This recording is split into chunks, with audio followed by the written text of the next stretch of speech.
Okay, if I wanted to use a repeater in Rome, Italy, I can dial up through Echolink, okay, and I can key up a repeater, a ham radio repeater in Rome, Italy, and I can talk to somebody locally there I want. And any repeater in any place on the earth that is connected to the internet, I can use their radio system just using my cell phone. If you don't have a garden, you started late, you say, oh, I need to prep, I need to get going here, I need to start growing my own food. Okay, well, yeah, you can go out and you can, get a shovel. And I don't believe in digging in the soil in the first place. I think that's crazy. Okay, I believe in no dig gardening. Okay, if you're going to garden at all. But even a quicker way, an instant way, is to get yourself 50 or 60 grow bags.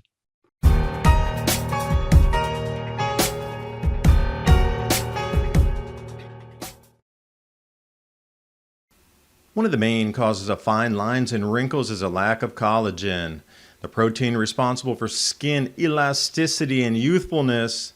As you get older, collagen production slows down by as much as 10% every decade. You can give your skin a much needed boost by going to healthwithadapt2030.com. This ultra-rich powder delivers rejuvenation to your hair, nails, joints, and skin. This multi-collagen uses a powerhouse of ingredients that can rejuvenate skin with cell-renewing proteins. I personally use his collagen and it has quickly become one of my favorite supplements. And I have partnered with the creators of this amazing multi-collagen to give the Adapt 2030 audience 51% off your multi-collagen to start the new year. Go to healthwithadapt2030.com or click on the link in the description box below. And now on with the video. And good afternoon, everyone. Today with me, Dennis DeLaurier. And then greenhouses and getting out almost instant gardens by putting grow bags together.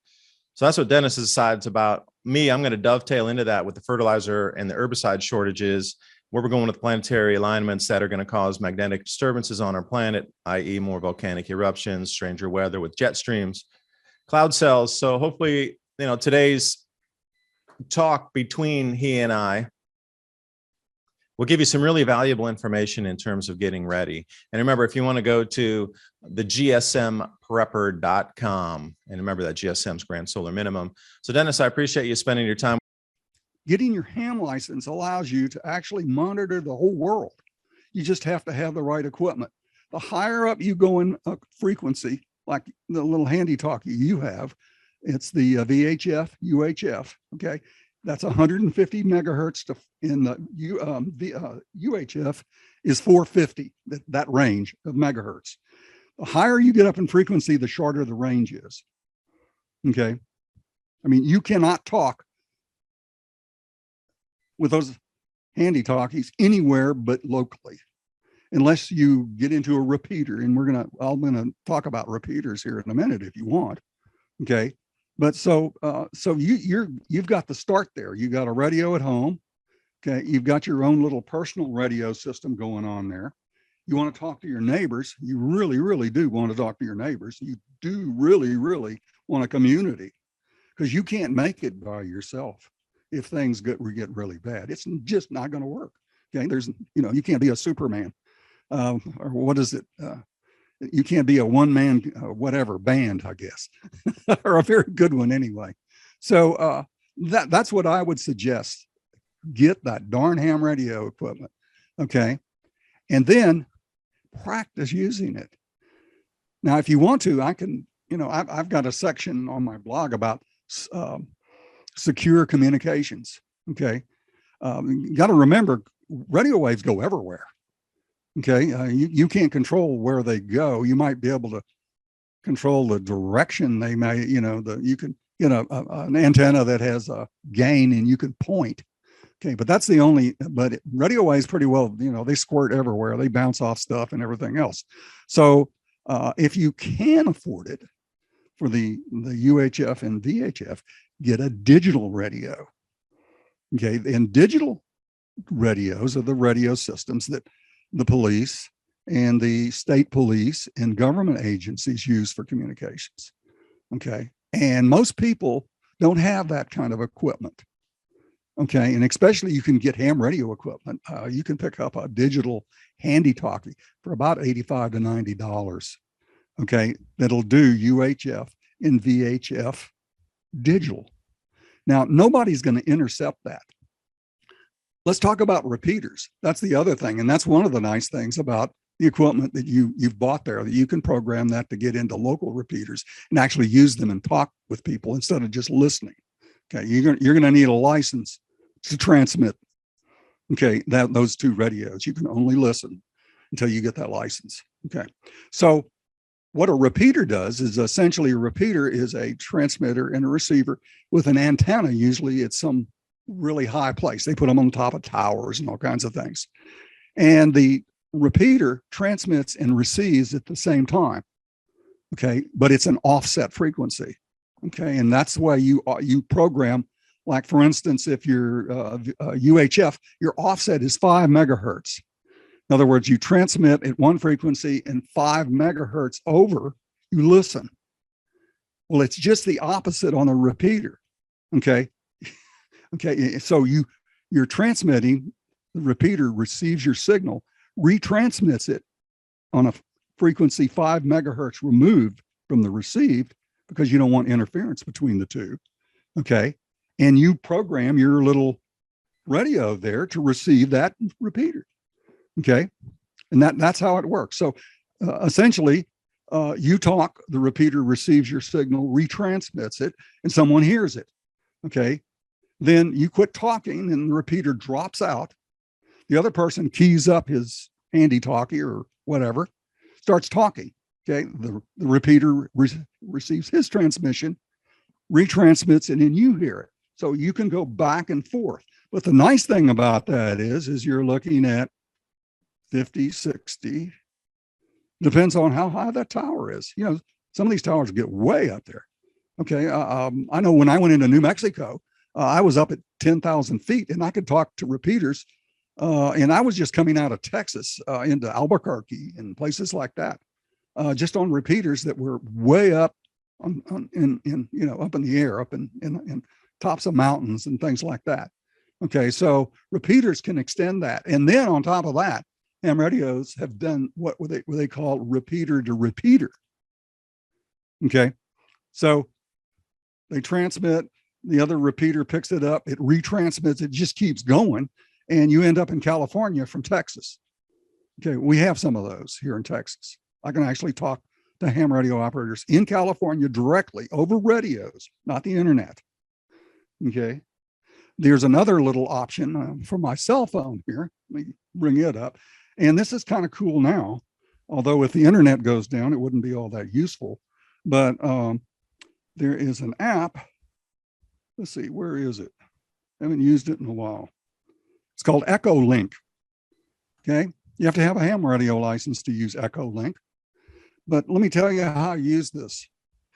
One day, I was getting ready for a vacation and I was going to be leaving in 2 or 3 days. And I was worried about the weather where I was going.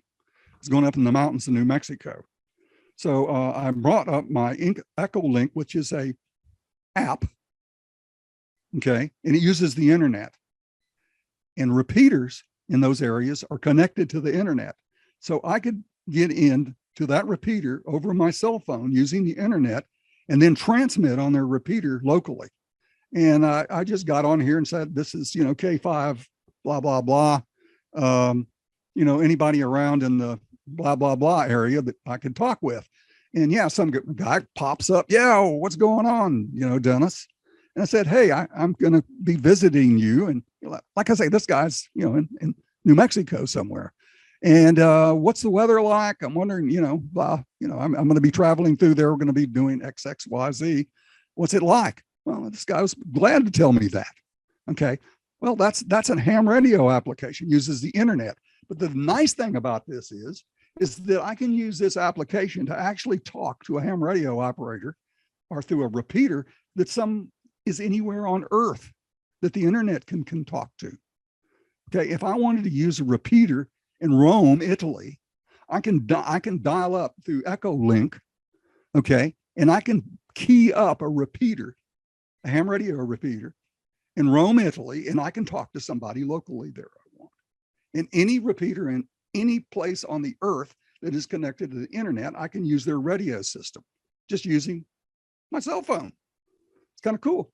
So now, that's just one aspect of ham radio, just one. Let me ask you, can you pick up and listen to traffic over those same repeaters, or is it is it outbound only, or can you just set up a station, set up a repeater and then just listen? I can listen to that traffic. Okay. And then, as I said, I would learn as much as I could about ham radio because it's an old thing. Okay. My hero was Marconi. Okay. He transmitted the first radio waves across the Atlantic into the East Coast. Okay. Well, Marconi, would you believe he used a coil and a capacitor and a battery and a key? And, when he put that key down, amps and flashed through that key, man, but it generated enough racket and noise and radio waves, and it was connected to his antenna, and it went all the way across the Atlantic. Okay. And the other guy on the other side used a what? He used a crystal diode radio receiver to receive him. I don't know if you ever had one of those when you were a kid. They have a little galenium crystal with a little cat, thing, and you have a coil and you can tune in radio stations with it. Well, that's what they were using, junk like that. Okay, so that got me going. I liked all the Explorers, and all that. I read all that when I was a kid. Well, that was Radio Shack Con when you used to be able to go in as a kid, and they had just oodles of things. You pulled out those little plastic drawers, and you would buy little kits, and you could assemble things in Radio Shack. Not the Radio Shack today, but you could have built stuff back then. Then like I say, we've dumbed down. Really, even though our technology it's tremendous the things we can do with technology nowadays. But the problem is that it takes electricity. It takes takes brains to use and make, and sometimes too. Maybe to get started, most people listening, you might want to get the FRS, the Family Radio System, or the GMRS, which requires an application at the FCC. Okay, and a few bucks, and they'll send you a license. But with the GMRS license, you can actually have a repeater. Okay, you could put a repeater up. Okay, so on your own property. On your own property, yeah. Well, you can do that with ham radio too, except you're going to have to talk to the coordinator that coordinates repeaters, because you don't want to use the same frequency, that some local repeater is using. But yeah, you could put one on your own property. But you could go the GMRS route, and all your community or all your local people that are around you could have GMRS radios, and they could use that repeater. And again, you could run that off solar power too. Okay, so in an emergency and everything goes down, if you put it up high enough on a tower, you could probably get 45 miles of communications distance. So you could have a lot of friends. Well, think about that. As you having communications when others don't, it's a whole another level up, like having night vision equipment. You can see in the dark when others can. And, exactly. It's a huge game changer with night vision equipment. That's why not that I have any, but just envisioning it. Yeah, I have it. And let me tell you, it's a nice feeling to be able to go out in the pitch dark.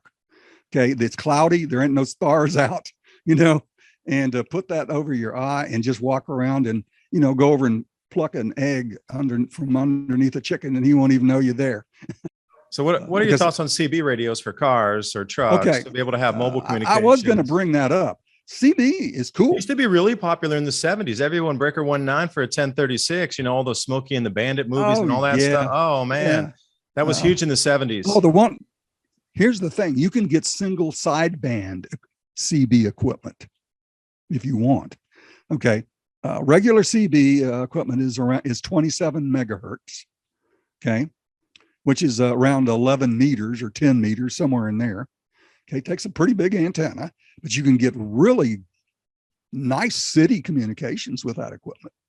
But no, CB is good. What I don't like about CB is the size of the antenna that you have to put on a vehicle, He gets a big old whip, and sometimes it's loaded, which is a coil that makes it shorter. It's called a loading coil.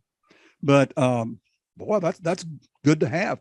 If your neighbors all had CB equipment, that would be that would be a good idea as well.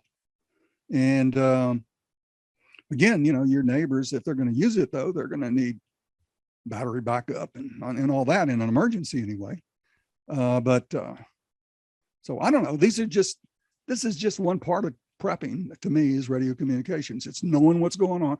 What's going on, what goes on in your environment all the time. You're not just, stay in your house and sleep and, watch Netflix or something like that.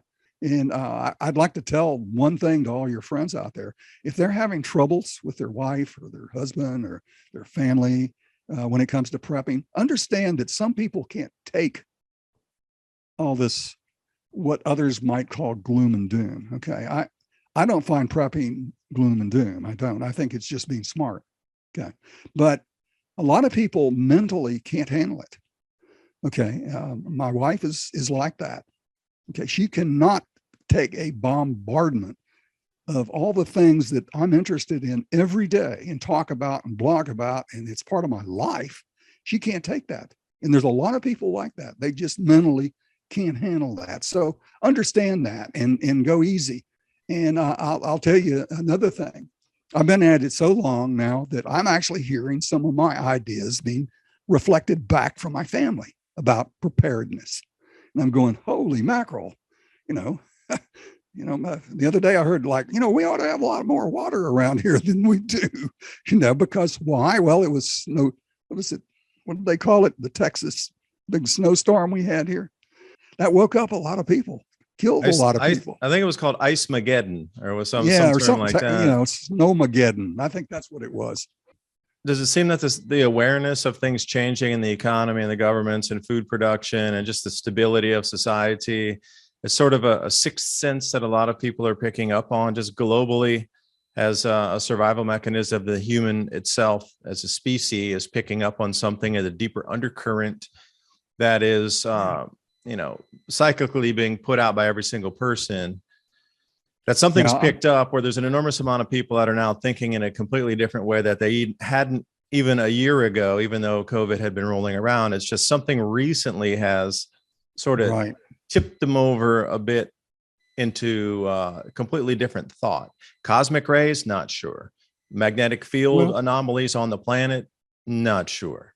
But something is definitely putting a lot of people into, something's wrong. I just don't understand it. You've heard the word loony, right? You're a loony. Well, that came from lunar, which was people seemed to go crazy when there was a full moon. Okay. And guilty. And I'm not guilty. Yeah, guilty. Right. But I'm just saying people got on edge and all kinds of things. Okay. During that. And when the moon was the largest, the biggest, closest to the earth, things like that. So we don't really understand, I think, our electromagnetic environment too much when it comes to like health and other things. Okay. I don't think we really know that, but I do see an awakening. But what scares me is it's maybe too late eventually for a lot of people. Like I was telling you, I was talking about, I go to Walmart. I supply a lot of pasta for the local food bank for a local church. I'm not even a member. They just have on Saturdays, they hand out free food. Okay.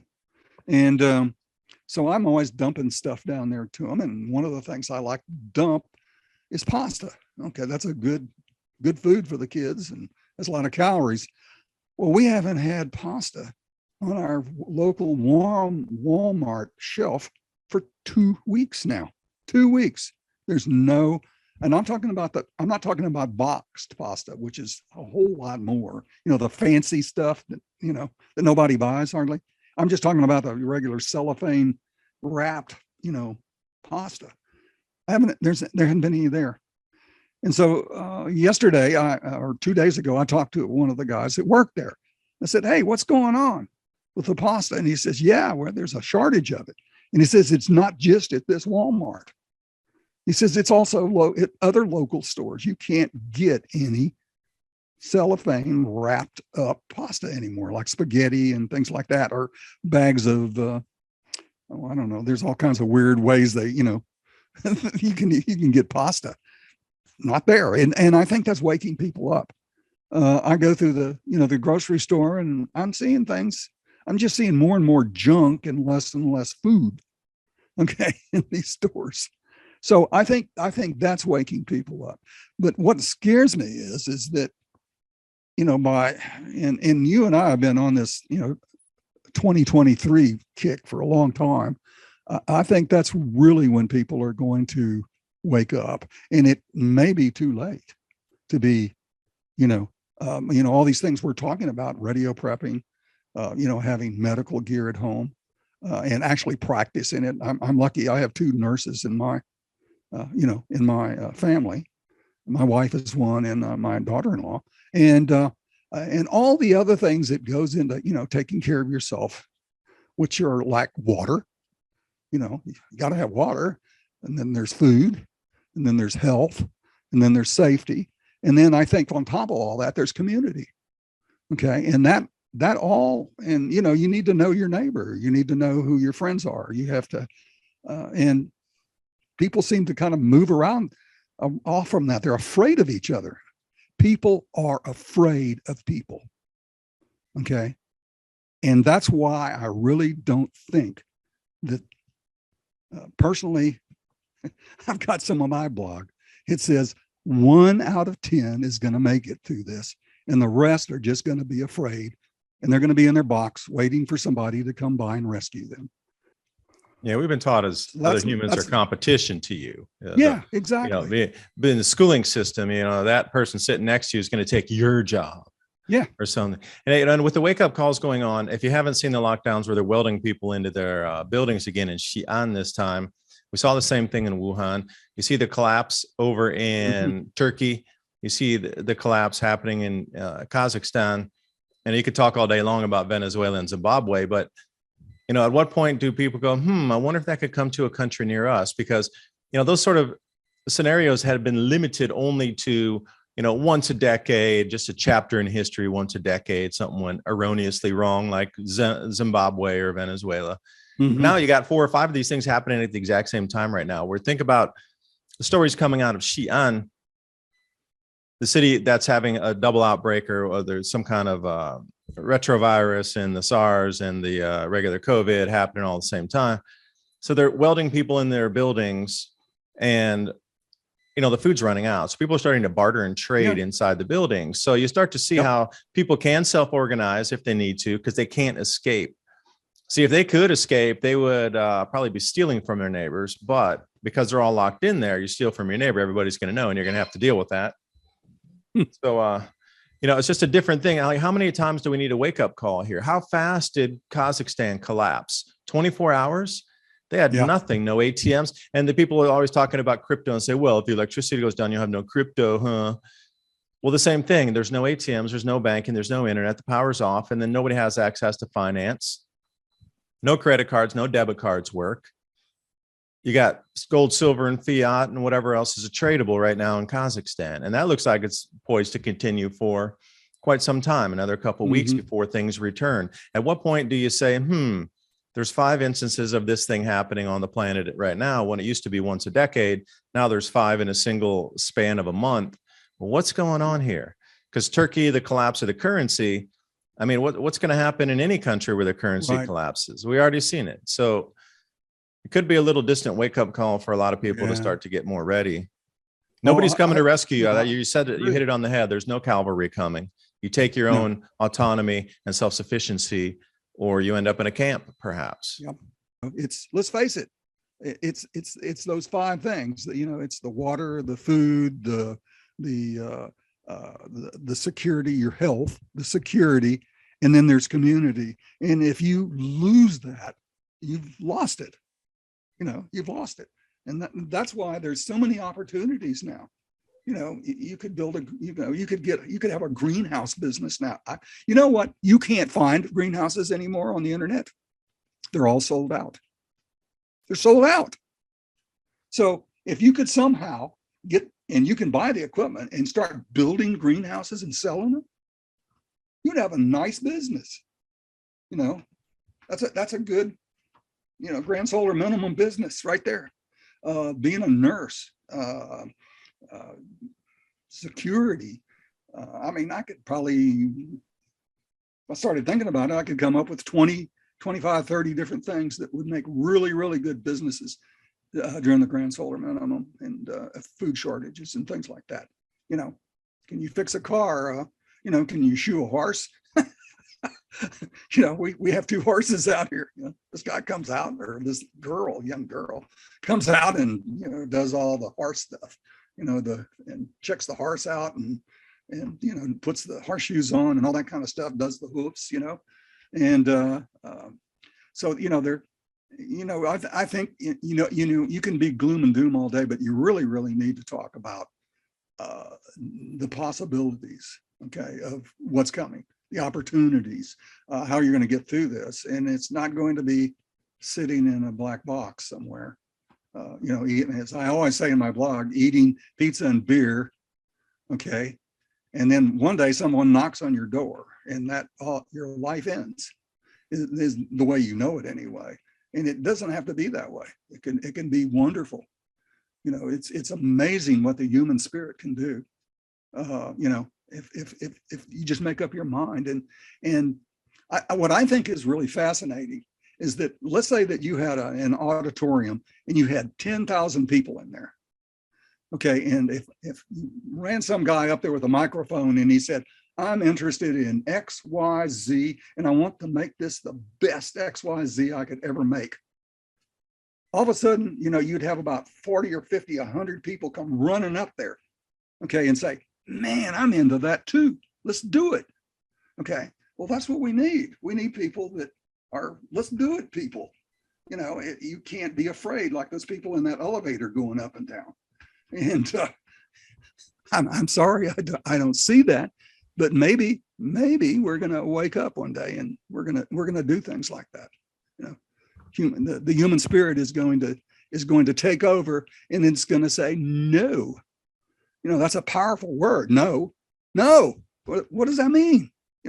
No. Staying on the food aspect, I'd like to pick your brain, because you used to have the microgreens business. You just mentioned greenhouses, right? That the plug and play kits you can't really buy anymore. So you're going to have to get your own cattle panel and put up your own framing, and then run the 6mm poly over that, or maybe even double layer it and get a blower in there. Okay, that's doable. It's a skill set. Once you learn that, you can do it everywhere. Right. But you had mentioned grow bags before we talked here, a couple of days ago. You were talking about the fastest way to put up a garden, grow bags. Since you have this experience growing in greenhouse with the, with the ventilation and with the irrigation, nutrition, liquid fertilizers going through. So if I have nothing today and suddenly I come into a greenhouse, like my neighbor's old carport, they thought, oh, we don't need that anymore. We could convert it into a greenhouse pretty quickly. How would I then fill it with something that would put food in my body? I know microgreens are awesome, but you're using the seed. Eventually you're going to have to bring something to seed, which we did all last year, kept experimenting, bringing things to seed, drying it out, planting again, trying to get a second generation out of the seeds, especially beans and thing. But walk me through that whole thing. What grow bags? Because that was one thing I kept, I need more grow bags. I got about 30 or so, but we probably need more. Yeah, you need 500 or 600 probably to start. Anyway, they're not that much. Grow bags, you can buy them in bulk for, 40 cents a piece. And if you're very careful, you could probably get a couple seasons out of them. I don't particularly like the felt grow bags. Okay, they're too expensive to start with. And, like I say, if you're careful, you can use it. But anyway, a grow bag. You're talking about plastic. I'm sorry to interrupt you, but you're talking about plastic, not felt, because the felt, they have those handles on it, and there's a lot of seepage out of there when you irrigate or when you water that.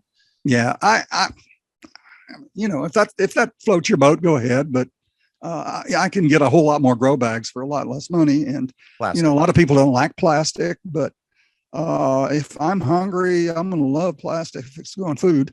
But so anyway, I use 5 or 6 gallon grow bags. Okay, and I think I showed you that one picture of my greenhouse. You did. It was amazing. Last year. with all the tomatoes.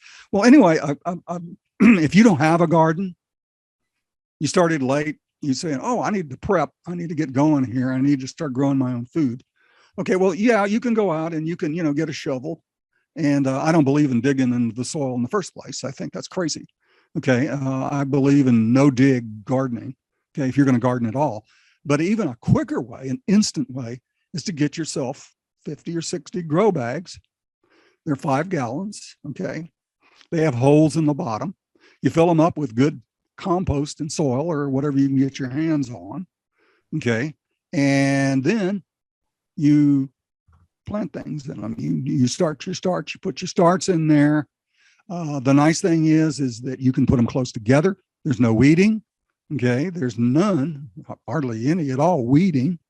Okay, you can regulate the water. Water doesn't evaporate like it does into the ground. You dump gallons and gallons of water into the ground and it just goes all over the place. Well, in a grow bag, no, that's not going to happen. So you can regulate it, and you would say, oh, well, you might, doesn't the water kind of pour out of the bottom of the ground? No, it doesn't. If you're watching what you're doing, okay, you can see when you've watered it enough. And the nice thing about a grow bag is it sucks gobs of oxygen down to the roots of the plant in that bag.